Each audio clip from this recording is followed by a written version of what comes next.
yang dihadapi oleh setiap anak-anak Tuhan yang berjuang di ladang misi. Yang berdoa Bapa, Engkau cukupkan mereka juga. Dan untuk jemaat-jemaat yang dalam pergumulan, Engkau memberkati mereka yang masih membutuhkan pekerjaan Tuhan. Engkau bukakan jalan yang terbaik. Mereka menerima pekerjaan dengan ucapan syukur dan melakukan dalam taat akan Tuhan. Bahkan kesehatan Tuhan cukupkan bagi jemaat-Mu semua di tempat ini. Dan keamanan dalam arti kami tidak khawatir dan kami tetap berjalan dalam kehendak Tuhan dan melangkah dengan iman. Dan kemudian juga kami berdoa untuk program persembahan, yaitu pada minggu pertama persembahan pembangunan, bahkan persembahan diakonia dan persembahan PI dan misi, bahkan persembahan juga untuk minggu kelima untuk PI dan misi. Kiranya Engkau terus Tuhan memberkati setiap program-program yang sudah dicanangkan, agar bukan sekedar program saja, tetapi sungguh kami mengerti apa maksud program itu, yaitu untuk semakin memuliakan nama Tuhan. Berkati kami semua Bapa, saudara-saudara kami yang tadi sudah bersaksi Tuhan, Engkau menolong mereka untuk para rindu yang bergumul dengan situasi waktu itu. Biarlah Tuhan melalui itu dia belajar, ambung belajar untuk lebih lagi Tuhan menyatakan berita keselamatan kepada banyak orang, sekalipun kesulitan terus dihadapi. Dan juga kami bersyukur untuk saudara Sahala yang sakit, tapi Tuhan pulihkan dalam waktu yang tepat. Biarlah Tuhan juga beliau punya pengharapan dan juga sungguh-sungguh bisa mendukung keluarganya dan keluarganya punya iman, dan juga tidak hanya terpaut kepada bisnis yang baru saja, tetapi sungguh mengandalkan Tuhan. Dan persekutuan doa yang dibuka tiap Selasa, biarlah Tuhan itu menjadi ajang untuk orang banyak dibawa datang kepada Tuhan. Dan juga Tuhan, Engkau memberkati untuk keluarga Bapak Samuel dalam pernikahan yang Tuhan berkati hingga saat ini. Biarlah Bapak mereka semakin mesra, semakin saling mengasihi, semakin menguatkan, saling memperlengkapi sampai masa tuanya, bahkan sampai mereka dipanggil Tuhan bersama-sama.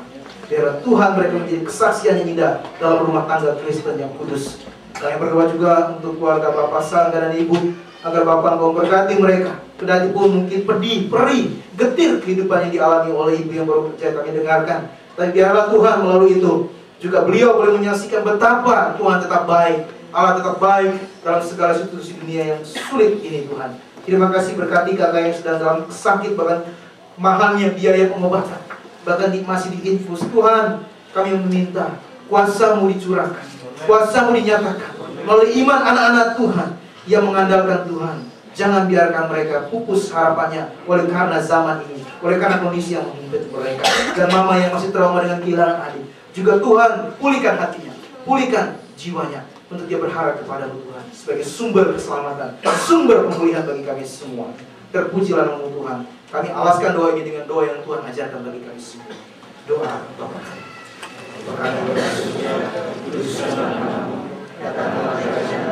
Jadilah kehendak-Mu berilah pada kami makanan kami dan kami seperti kami juga mengampuni dan jangan membawa kami ke dalam pencobaan, tapi lepaskan kami dari jahat, karena Engkau yang punya kerajaan dan kuasa dan kemuliaan sampai-sampai.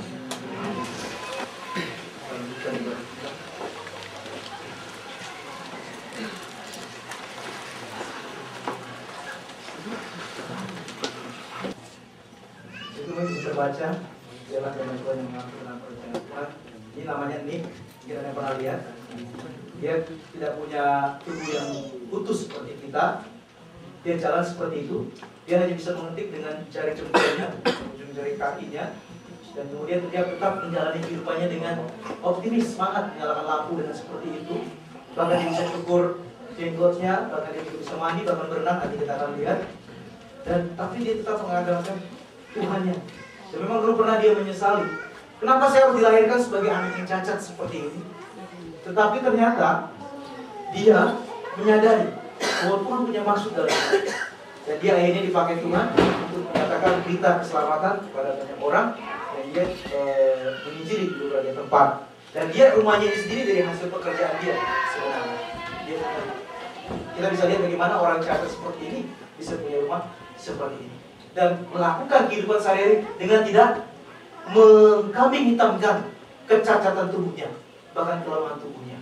Dia tetap berusaha, gambating, isokeme, bukan sekedar cari uang, tapi bagaimana menghadapi hidupnya dengan optimis, dengan iman daripada Tuhan.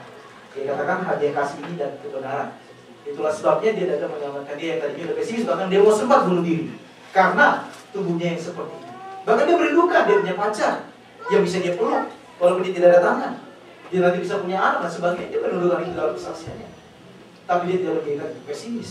Dan dia tetap beriman bahwa Tuhan berikan dia Tuhan yang sepadan buat dia. Jadi dalam kondisi seperti ini dia masih lebih bersyukur katanya. Dibanding Tuhan Yesus mati di kayu salib, saya masih bisa hidup seperti ini.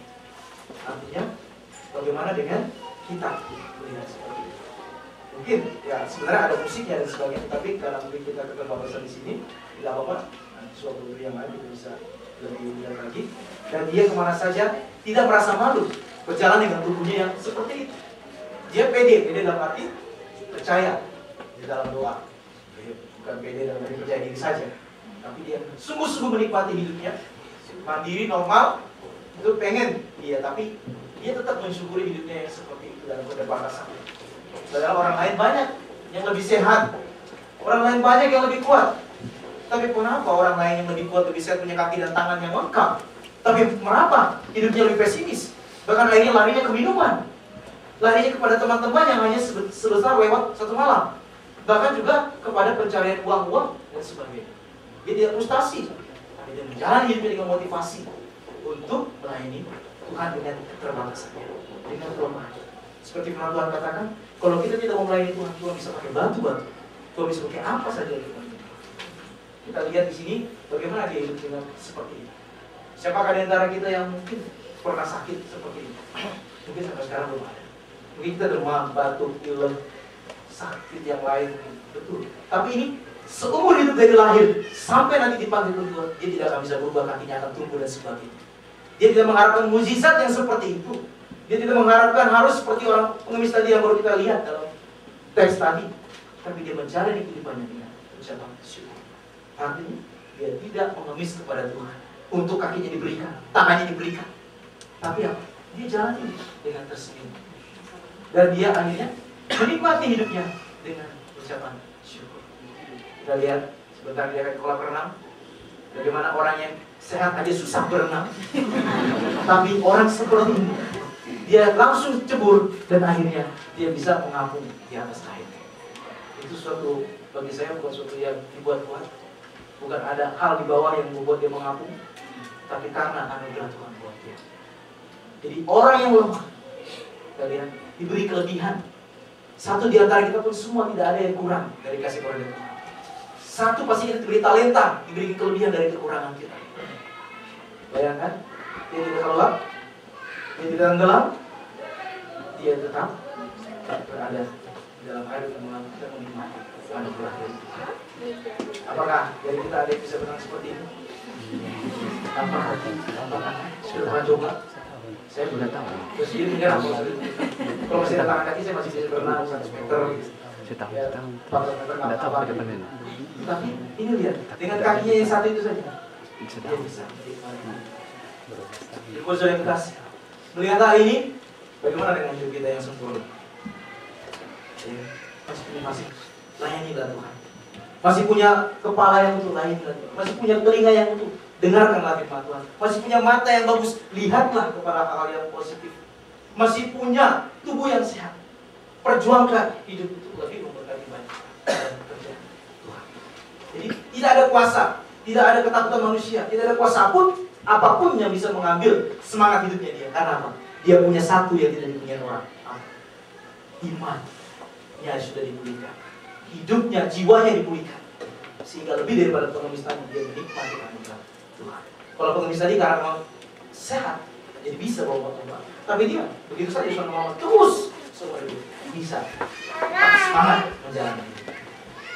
Jadi inilah permohonan buat kita. Saya tidak bersaksi untuk diri saya, tapi mari kita belajar dari kelemahan saudara ini untuk kita bisa melihat diri kita.